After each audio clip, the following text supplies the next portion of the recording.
have a couple of my dear friends, people that I have learned at the knee of and I look to as mentors and inspirers that are going to share a couple of reflections that they've been working on throughout the course of today and yesterday. But before we do that, Bill Hoffman, my colleague and partner in crime here, is going to say just a word of conclusions as well. Bill? Thank you, Bernadine. I just wanted to take a moment to follow up on what I said yesterday, which is it's a real honor for Connect Minnesota to be working with the Broadband Foundation and their whole team on this conference. It's our second year co-hosting, and we look forward to doing it again next year. And thank you all for staying until the bitter end. You can always tell the diehards when it's time to adjourn. So thank you all for staying here and participating. It's been a great 2 days, and thank you very much. Thank you, Al. And we at Landon really appreciate the fabulous content that Connect Minnesota and Connected Nations brought to the conference. It felt very timely and very fresh, and thank you guys for bringing in your colleagues from out east. And now it's my pleasure to invite Mark and JoAnne to come on up, if you would, to the stage. Mark Erickson and JoAnne Johnson. Mark is the city administrator from Winthrop, Minnesota. JoAnne Johnson's wearing many hats in this field for many years, and she's currently with Eureka Broadband. Both of them are thoughtful, tenacious, scrabblers, and I wouldn't want to be on the opposite side of anything they want to get done in Minnesota. And yeah, thank you both very much, and they've agreed to share some closing reflections with us. Thanks, Bernadine. I'm the EDA director and the city administrator in Winthrop, Minnesota, in Sibley County, and got involved in what turned into be a county-wide fiber to the farm, fiber to the home project about 4 years ago. 4 years ago this month. And Bernadine asked me to come up here and give some lessons learned. I'll make it quick. First off, I shouldn't be chewing gum. Thank you for giving it to me. Notice I took mine out. Right. And thank you to the Blanding group. I think I made 6 or 7 of these in the last 9. And I told Bernadine, you have a great staff, and that's what makes it work. But they always have a new wrinkle each year. They make it relevant, and that's what's good about it. It's not the it's the Blanding conference. Yeah, let's learn something new. So, congratulations on a great conference. 10 things that I've learned in the last 4 years about doing a community technology project. Make your message relevant. And by the way, Craig Settle talked last night, and Bernadine reiterated earlier today. You will see some things in here that are the same as they talked about, because they are universal. Make your message relevant, make it personal. Explain to people why this is important in their lives. How can it affect education, healthcare, seniors? How can it affect business? Learn to enjoy meetings. We did over 100 public meetings in 2 years, 100 public meetings in 2 years. And we did probably another 100 plus in private sessions. Reach out to people. Partners make it work. From Hiawatha Broadband, who will be our operator if we build this network, to the Blanding Foundation, who helped with the feasibility study, the local co-ops, the businesses, Calix Corporation, the Fiber to the Home Council, the USDA, Clean Landcamera, and Tom Jensen. David Drown Associates has been very helpful to us. Reach out to people who can be of assistance to you. Learn from others. Find out what happened in Burlington, Vermont. Find out what happened in Monticello. Learn from it. Don't make those mistakes, if in fact they made mistakes. Look at the successes, Lafayette and Chattanooga. Do you know that in North Dakota, they have what they consider to be the largest fiber to the home network in the world? 10,000 square miles. To the farms, they have built this. The cooperatives have. And they have a regional sports network. They have live sports on their fiber to the farm, fiber to the home networks. Remarkable. Take the high road. Always take the high road. Ask the incumbents to work with you. Be sincere when you ask the incumbents to work with you, because they know what they're doing. It's their territory. You don't want to be the king and come in and dominate. You just want to bring this technology so people can use it. Don't trash the competition. We have never said that the cable companies or the phone companies do a bad job. What they don't like to hear from us is they have old and outdated technology. Fiber is to copper what the tractor was to the horse. It just replaces it. And they're stuck with these legacy networks, and some of them just don't know what to do with them because they don't have a business plan that allows them to do anything with them. Stay committed. The end game for us, a fiber to the home, is worth it. The benefit you will bring to your residents is worth it. Stay committed. Think outside the box. It's not the network.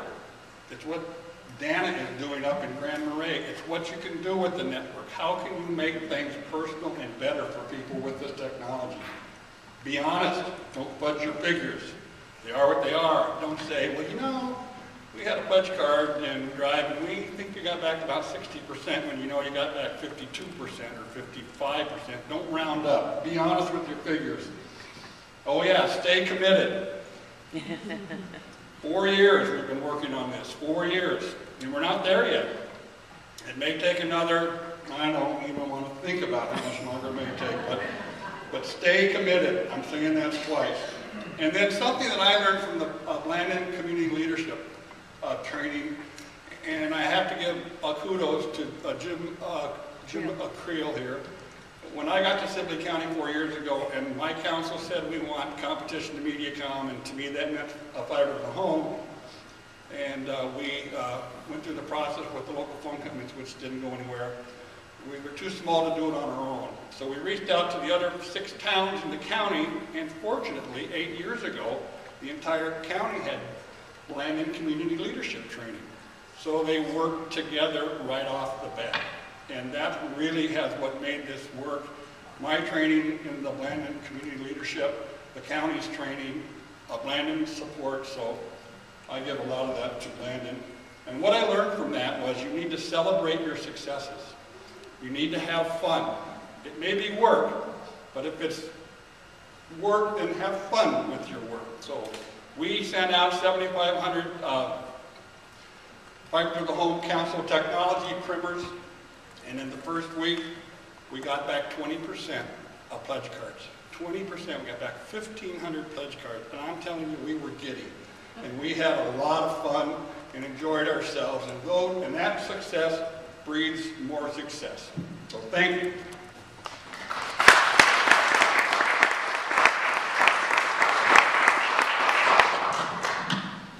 So long. Oh, you do too. Stay up here. I'll just sit down here and throw things at you. Whatever. I'm glad I gave you that comment. So I have a little bit different take on it. Mark told you things that he learned, and Bernadine, when she talked to me last night, said, just tell people what you heard. And I'm sure that meant what I learned. I just went literally with what I heard. And what I heard brought up more questions than answers. And I think that that's also a sign of a very good conference, because it makes people think. So one of the first things I heard was Bernadine say, in order to change systems, we all need one another, and leadership is organizing hope. So I was quoting Bernadine and quoting someone else, whoever that may be, but I thought, well, that's rather profound, and I don't know exactly how you do that, but it sounds like a really, really good idea. And then I listened to Philip, and Philip had wonderful, concrete information for us to build on, and it was information that belongs to Minnesota. It wasn't esoteric in any way. These are our numbers, the numbers we need to live with. And the number that got stuck in my head and won't go away is that half of the low-income households in Minnesota with kids don't have broadband.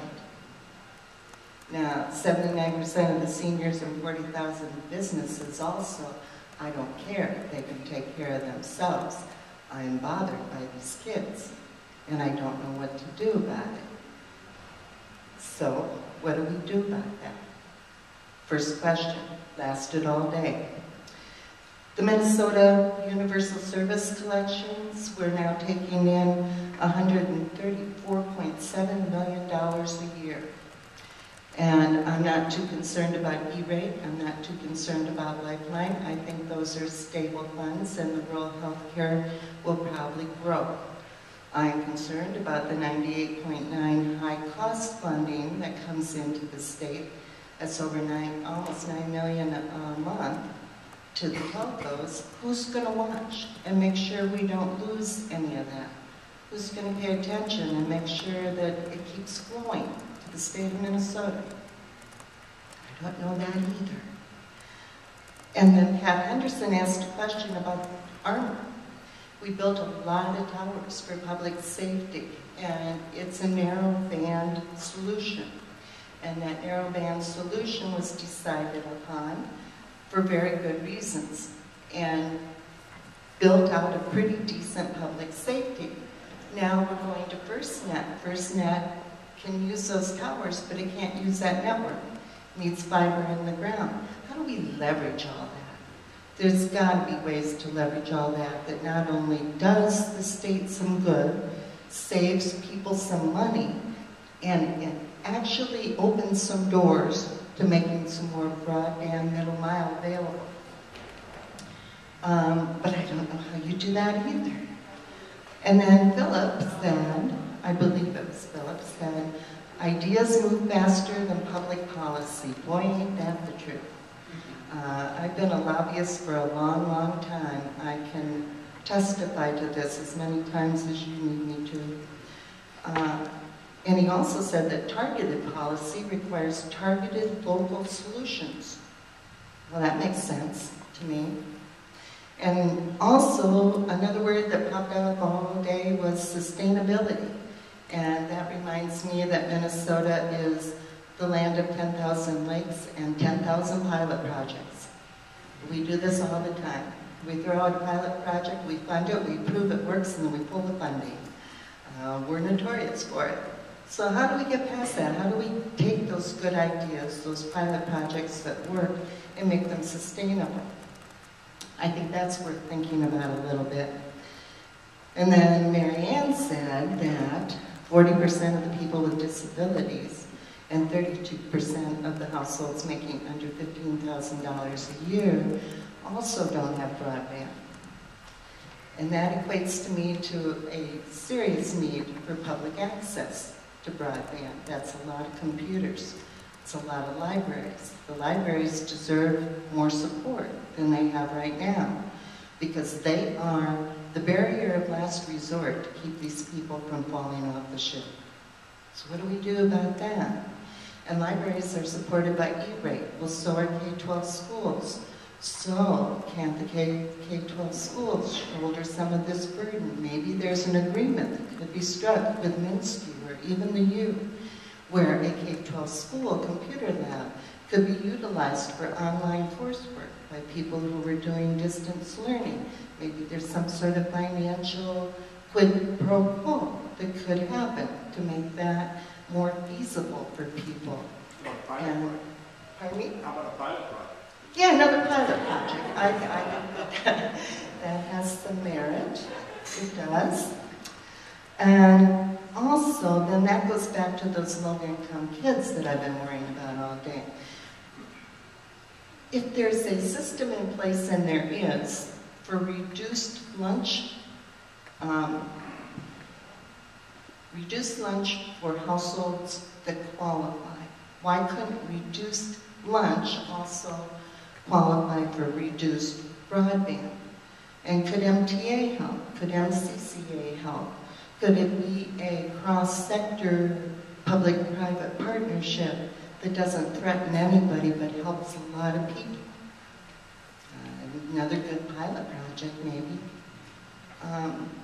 We have a definite lack of wireless strategy in the state. That came up a couple of times in a couple of different scenarios. There's wireless spectrum in this state that's owned by a variety of different people Nobody knows who or how or where it could be used, and somebody's got to look at that. I don't know who, I don't know how. There's going to be 3 to 7% of the state that's going to need to be served by satellite, or else those very, very high-cost households will drag down other projects. So who's going to educate them on that? Who's going to make those calls and those explanations? So ideas move faster than policy, but policy changes at the local, state, and federal level will either make or break our systems. And the systems we're looking to build have a great deal to do with the success of the state going forward. So I don't know who's going to do it, but I think we want to help. So I don't know if it's a bipartisan think tank. I don't know if it's an advocacy group. I don't know if it's another quasi-association. But we're going to do something, and I hope you all help. Thank you.